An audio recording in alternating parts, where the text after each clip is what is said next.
Assalamualaikum warahmatullahi wabarakatuh. Perkenalkan, saya Wizanti Afriansi.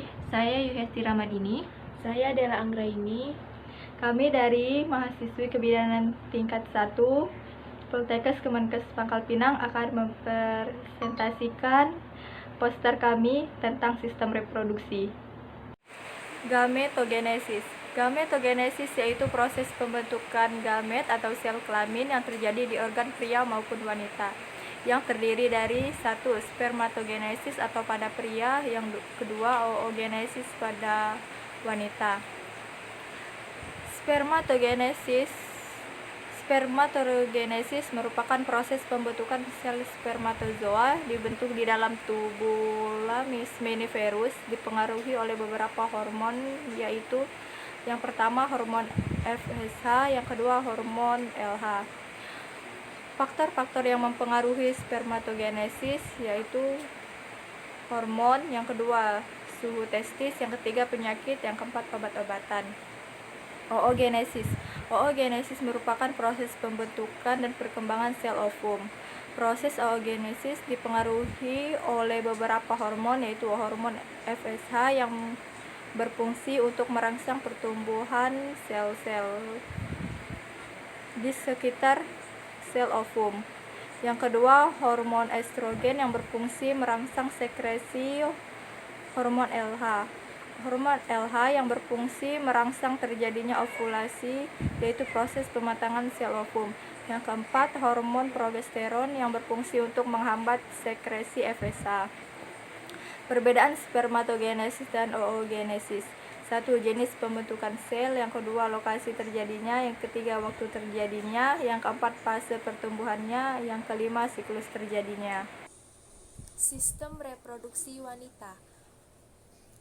Labia mayora atau bibir kemaluan besar, tersusun dari jaringan lemak dan kelenjar keringat.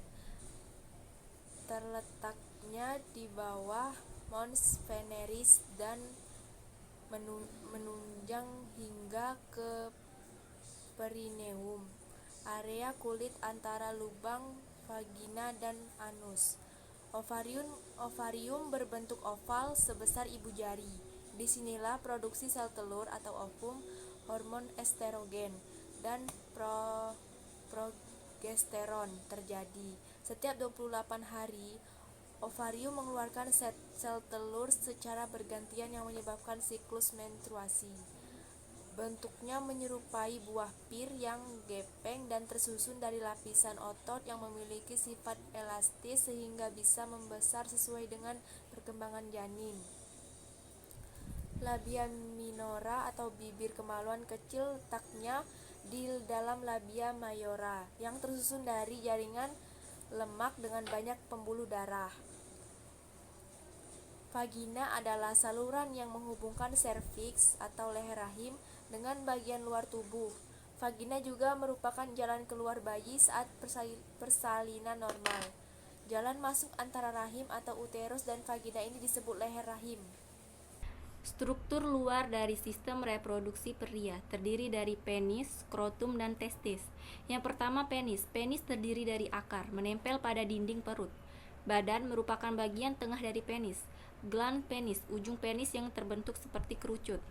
Yang kedua skrotum. Skrotum merupakan kantung berkulit tipis yang mengelilingi dan melindungi testis. Skrotum juga bertindak sebagai sistem pengontrol suhu untuk testis, karena agar sperma terbentuk secara normal, testis harus memiliki suhu yang sedikit lebih rendah dibandingkan dengan suhu tubuh.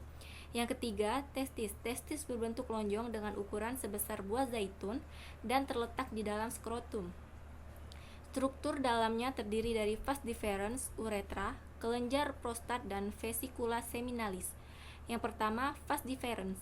Vas deferens merupakan saluran yang membawa sperma dari epididymis. Yang kedua, uretra. Uretra memiliki dua fungsi, yaitu sebagai bagian dari sistem kemih yang mengalirkan air kemih dari kandung kemih dan bagian dari sistem reproduksi yang mengalirkan semen. 3. Kelenjar prostat. Kelenjar prostat terletak di bawah kandung kemih di dalam pinggul dan mengelilingi bagian tengah dari uretra. 4. Vesikula seminalis, prostat dan vesikula seminalis menghasilkan cairan yang merupakan sumber makanan bagi sperma. Sekian presentasi poster dari kelompok kami. Apabila ada kurang, kami mohon maaf. Kami akhiri. Wassalamualaikum warahmatullahi wabarakatuh.